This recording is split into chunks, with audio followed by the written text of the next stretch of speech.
Hey guys, okay, so I remember last episode I went on this whole rant at the end about continuity, and I just figured I'd let the fruit do whatever I want, and I've decided that it's going to be, well, it's a bit, well, you guys probably know this. The one and only, this nigga, the fucking Eminem of One Piece. I'm so serious. Like, if you hold a picture of NL and Eminem side by side, they could be twin brothers, bro. But yes, my devil fruit will be, in fact, drum roll please, the Goron on me. Okay. So I've consumed the fruit, and we're just like sitting on this boat. We have no idea where we're going. And Luffy gets hungry. His stomach rumbles like crazy. And Zoro just looks at him like he's weird. And he's like, "You're hungry?" Me too. I frown as I say, "I'm hungry too. Plus that gross tasting fruit didn't help me at all." Luffy smiles. "It tasted disgusting when I ate mine too." We fist bump at the awkward coincidence, and we kind of just chill. I don't know what to do, so when Luffy sees a very large bird, he grabs it and tries to yank it down, not knowing that it was stronger than it looked. It actually pulled him up and grabbed him in his beak, flying off with him to the nearby island. Zoro's like, "Well, I guess we gotta follow him." I picked up my katana and I tried throwing it at it, but the only thing it did was turn its feathers upside up like a shield and blocked the sword, sending it flying right back at the boat, sticking a hole in it. So now the boat is damaged and we're drowning. And if I fall into the water, I'll die. I have an idea. "Zoro, can you swim?" And he's like, "Yeah, I can swim." Let's see if this works. I focus my energy into my hands and I send a huge blast of lightning energy down to the ground, propelling me into the air. However, it didn't go as expected, and I only ended up shooting a couple volts into the ground, completely destroying the ship, but overall sending me a couple feet into the air. I realize that I'm now directly above the ocean and I'm going to drown.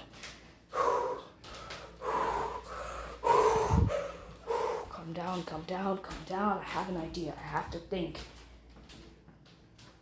As the water gets closer and closer, I think to Luffy. His body is his weapon. The fruit isn't him. He is the fruit. He is the rubber man. And he was that before he ate the gum fruit. I need to become the lightning. I focus my energy into myself, and instead of doing what most low gear users do, I believe, paramecia, low gear, yeah. What other low gear users do in like Sir Crocodile? He uses his element on the lower half of his body and uses it to propel himself. I turn my whole body into a bolt of lightning, and I shoot myself, jettison myself throughout the air until I land on the nearby island. Right in the middle of two buggy pirates extorting a lady and her son. I'm completely drained from the encounter, but I stand and fight. I kick one, I run and charge, and I punch the buggy pirate in his face. He grabs my hand and flips me on my back. I have no idea what to do. So in desperation, I picked up a beer bottle and I cracked it over his face, grabbing his cutlass that was on his hip. I charged at his partner, and we began dueling like swordsmen. He moved elegantly with his blade, stabbing at me very quickly.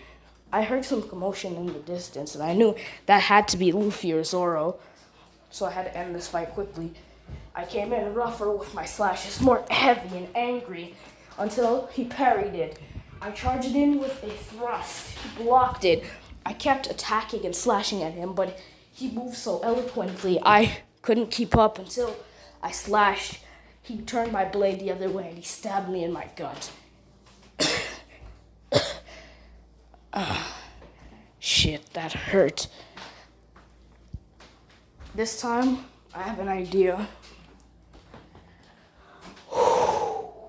Be the lightning. I have to be.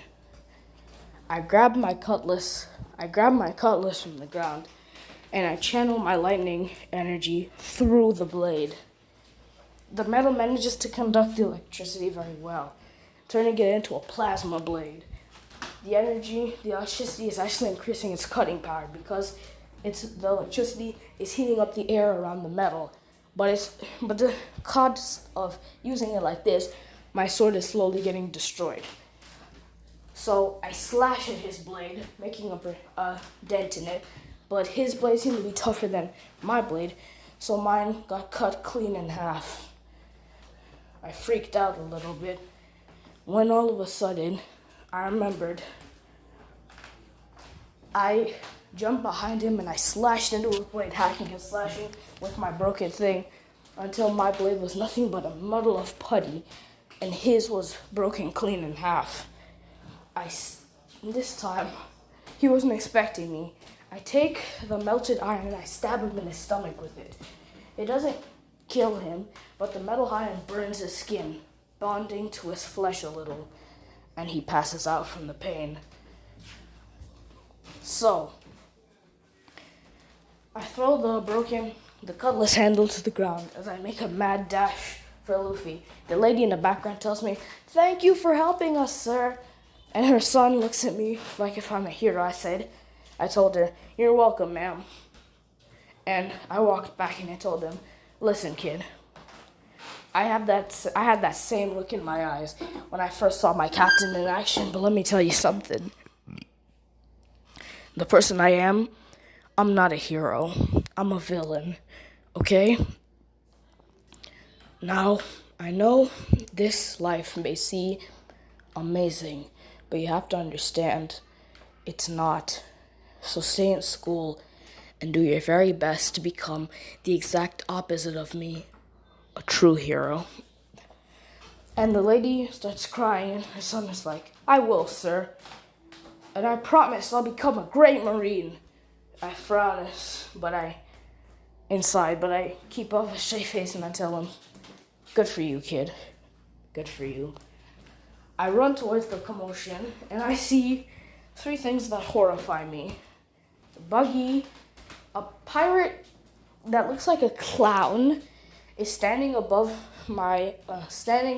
top of Zoro with his foot on Zoro's stomach, with Zoro having a severe stomach wound and Luffy in a cage, and this orange-haired girl being tied up while a sentient hand is groping her.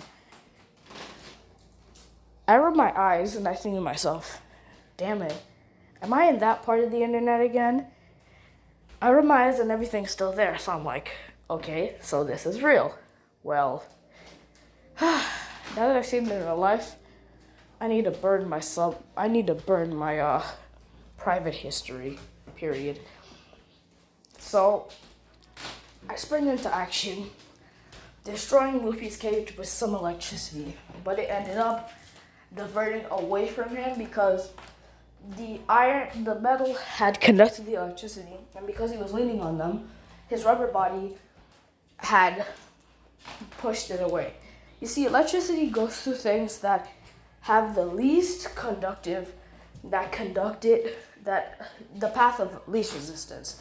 So, copper wiring, something like it can pass through copper easily, so it'll go through that. But rubber is hard to pass through, so it'll avoid it, zigzag away from it, you know?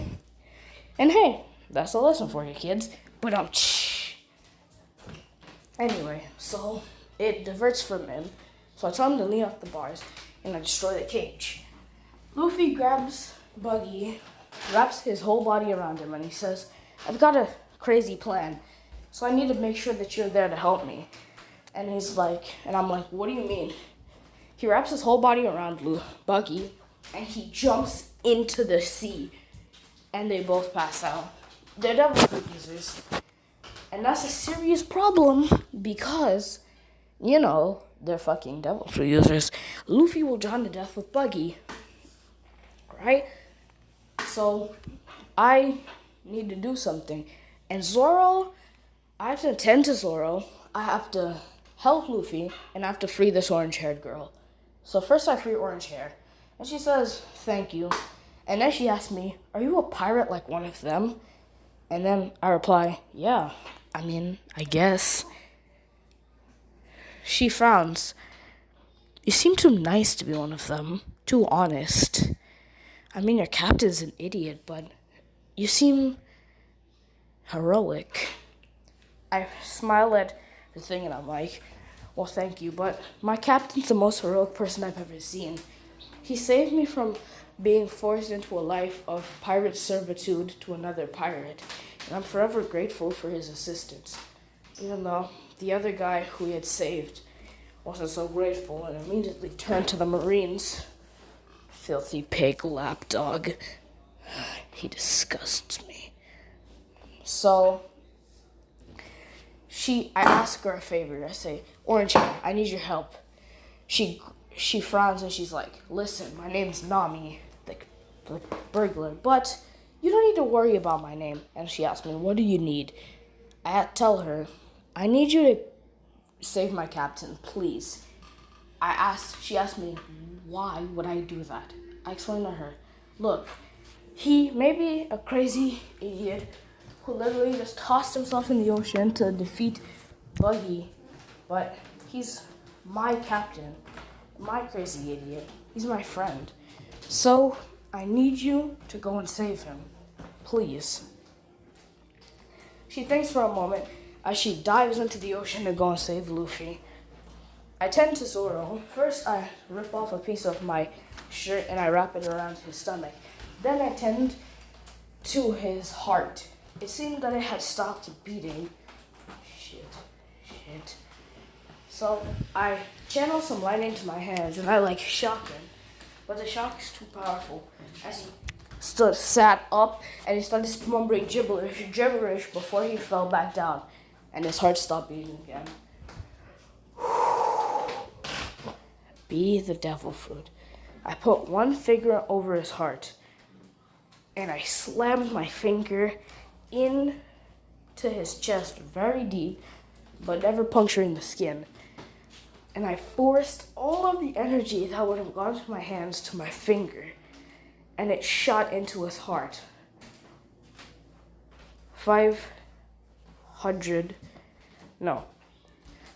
50,000 volts. The volts shock his heart back up, and it starts beating. He sits back up, and he's like, where is he? He looks around and he notices. He's like, we got a problem. He cracks his knuckles as he grabs his two swords. He puts the Watawichi Manji in his mouth, and he begins to fight it, and he's like, these guys. He charges to the left, and I take the right. I shocked one guy, grabbed his sword, and I just started sword fighting the rest of them. It's because I can't really use my devil fruit that well, and I haven't learned to incorporate it into my fighting style yet because I'm a swordsman. But I need to find a sword that can withstand the heat energy created by the lightning while channeling it through it. And for a second, Zoro, as I'm saying that out loud, Zoro looks at me like I'm crazy, and he's like, try this. And he throws the Watawichi Manji at me, and I'm like, dude, isn't this like your treasure or something? And he's like, well, if it burns, it wasn't gonna help me become the world's greatest swordsman anyway. I take it, I charge some energy through it, and it's holding up. I slash and I cut and I dash while Zoro's fighting the other guys. And by the time I'm done fighting, the blade stayed intact. And then he looks at it. It's just as strong as she was. And I'm like, what? Zoro's like, nothing. Never mind. Nami dives back up to the surface, holding on for dear life. And Luffy's tagging along behind her. His lips have turned blue from how cold the murky blue of the thing is. She tries giving him CPR mouth to mouth, but he still doesn't come back. I try my heart-stopping technique, 5,000 volts, but the lightning won't go, it refuses to go into his body. It keeps traveling out directly through his finger. So, I have an idea. I asked Zora to give me one of those the fallen pirate's swords, and I stab Luffy just deep enough that it opens a clear path to his heart. And I put my finger on his heart, and I shove it in, and I zap 5,000 volts. It doesn't work. I can't do this. I focus. You are the lightning! And my eyes turn blue, and I put my hand on his chest over his heart. I crack my fingers, and 500 volts shock into his heart, starting it up again. He sits up, and as his lips turn back to a normal color, he smiles and he says, "What happened? Did I miss all the action?" Everybody bursts into laughter, except Nami. She looked at me very puzzlingly, and she asks, "How can someone as kind as you be a pirate?" And I ask her, "What do you mean?" And she's like, "You didn't have to save me. You could have taken the treasure, left your captain and friend for dead, and then just started your own crew. It seems that you're clearly stronger than him. I'm not like that, okay? I'd never do that to my friend." When she hears the word friendship, she stops in her track. She looks at me and looks at Zoro, and then she mumbles, "Friends?"